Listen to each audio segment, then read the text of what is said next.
laisse passer cette occasion pour ne pas tirer au clair les raisons de ce conflit. Je crois qu'il y aura des commissions d'investigation. L'origine d'un produit aujourd'hui donne lieu à des recherches. Et les moyens de recherche, les laboratoires sont tellement sophistiqués qu'on peut dire aujourd'hui avec une quasi-certitude quelle est l'origine du produit. Et après, de fil en aiguille, on trouvera des réponses à d'autres questions.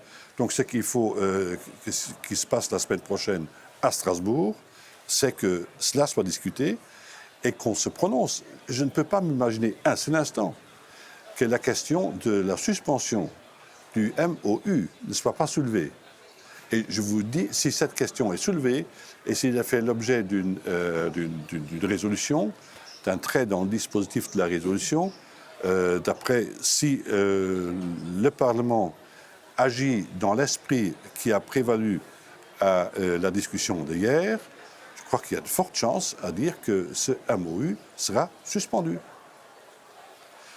Pas terminé, pas jeté dans la poubelle, mais suspendu. Et la levée de la suspension, elle sera conditionnée aux réponses que l'on pourra apporter, et ces réponses doivent être en concordance avec les engagements pris par l'Union européenne.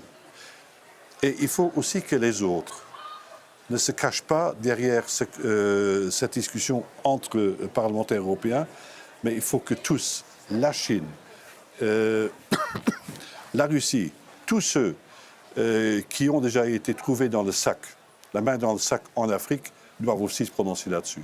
Ils ont une responsabilité au Conseil de sécurité.